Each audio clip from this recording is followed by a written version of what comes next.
So the fourth law of the 7 spiritual laws of success is the law of least effort. If you observe nature, everything happens with effortless ease. Very rarely will you see something struggling and toiling in nature. You see the water just flows from the top of the mountain into the river, into the oceans with effortlessness. Trees just grow, the grass grows, fish just swim. They do what is effortless. Everything in nature just seems easy and ever-flowing. And in no way, shape, or form am I saying that life should be easy. Life should just be effortless and whatnot. But this law can still be applied to your life to make it better and to make your life just more enjoyable in general. In nature, things don't try to happen. People will be like, I'm trying to do this. They just happen. Fish don't try to swim. They swim. Birds don't try to fly. They fly. Everything just happens. And it happens through the mode of least effort. And when you look at children, right, I always reference children because I think children are just the purest forms of human beings because they haven't been corrupted by what the world tells them to do. And when you look at children are just naturally happy. The first thing that human beings learn is to be happy. Have you ever met a sad child? And if you've ever met one, you're always like, it's kind of concerning. Children naturally do more, they create more, they build up until one day they're told, don't do that. They're shouted at, they're ridiculed for creating more, for being more, for expanding who they are. And after enough times of being ridiculed, enough times of being shouted at, ostracized, children learn that, I shouldn't build more, I shouldn't step out of the mold. I should just do what everyone tells me to do. And because of this, the dreams that we had while we were children, the dreams of being giants, of being the greatest in the world at some sport, of creating the next building that's going to revolutionize architecture, all those dreams, they die because we stop our natural progression. We stop operating by the law of least effort. So if you want to use the law of least effort, you're going to have to go through paths that require the least effort. And I'm not saying that you're going to have to do easy things.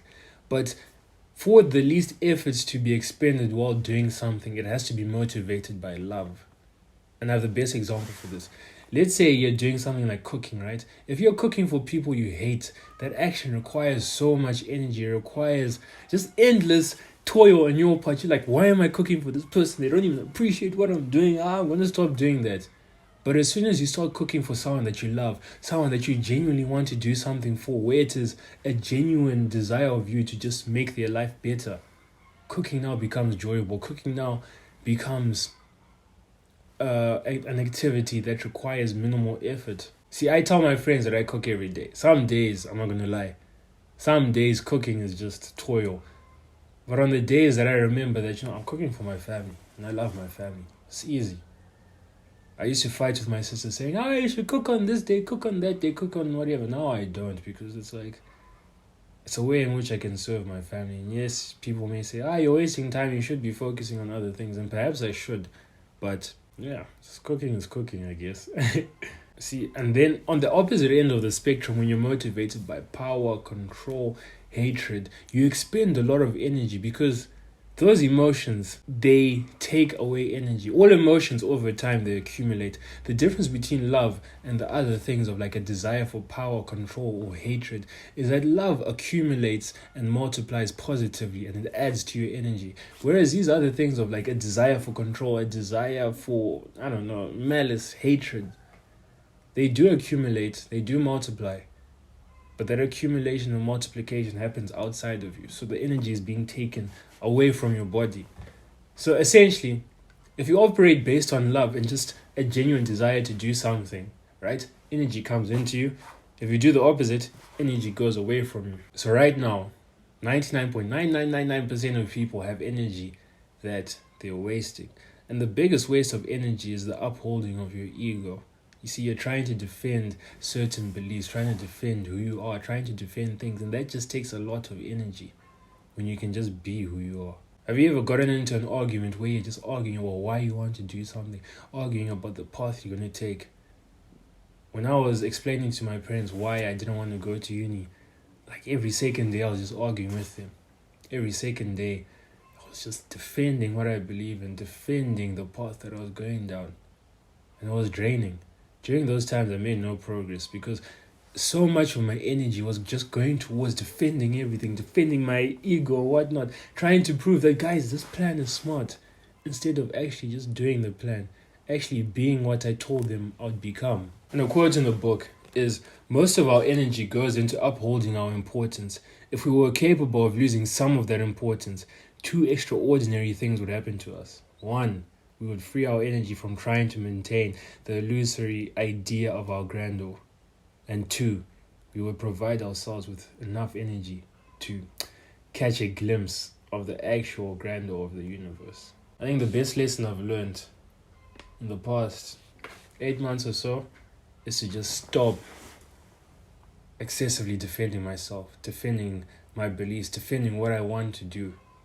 Because I promise you, after an argument of defending why, imagine, my parents are African, so they grew up going down the standard route. Now, their 18-year-old son comes to them and says, you know what, Ernst, I'm G. I don't want it.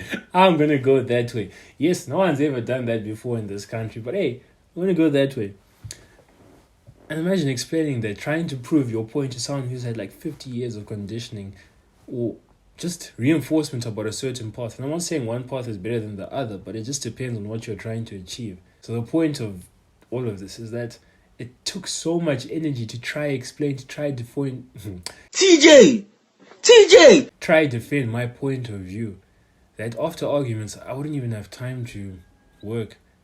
Like a single 1 hour argument or discussion with my parents trying to defend my beliefs would leave me with little to no energy for the next 2 days. Like, it was that bad. So the way you can apply the law of least effort is, the first thing you can do is practice acceptance. Accept things as they are. Accept people as they are. Do not try to change anything. Do not fight with reality.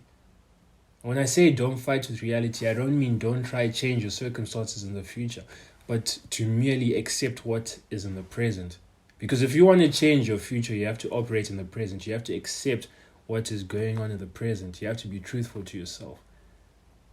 Because it's only when you are truthful to yourself and you tell yourself the absolute truth that you can manifest the best circumstance for you at that current moment. And when you learn to accept things as they are, you stop wasting energy on like trying to fight things.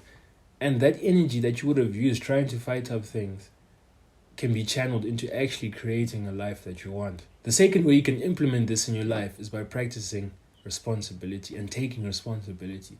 Do not blame anyone for your circumstances. Do not blame anyone or anything for where you are.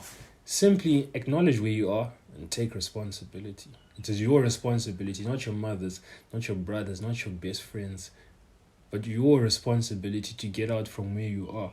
If you're struggling with your mental health, it's not because of, this person did this to me, and fair enough, that may be one of the reasons why you went into that position, but at the end of the day, it is your responsibility to fix your life. No one cares about you as much as you do. Maybe your mom, maybe your dad, but other than that, no one's going to fight for you. No one's going to lift you up out of your pit. And the third way you can implement this, which kind of applies to the first one, is defenselessness. And as soon as I say defenselessness, people are like, you want me to be weak. But no, it's understanding that you shouldn't try to convince everyone. You shouldn't be trying to convince people why what you are doing is better or why you're doing a certain thing and to make them see why you're doing a certain thing. Because that's, like most things, it's just a waste of energy that can actually be used to doing the thing that will benefit your life. So do not try to defend yourself in arguments, but also remain open to all views. When someone says something that you don't necessarily believe in, just be open to it slightly. Because sometimes when someone says something that you don't particularly agree with, within that statement, there's something that can help you. So just remain open to anything. Because when you're open to anything, you can actually find the path of least effort. And once you find the path of least effort, achieving certain things will just become much easier. And notice how, I should have said this at the beginning, but notice how it's called the law of least effort. Not the law of no effort, but least effort. To achieve things, it's always going to take effort. But you can choose whether you go on the hardest path or you go on the one that requires the least effort. Anyways, that's it for Law 4. I'll catch you in the next video explaining Law 5.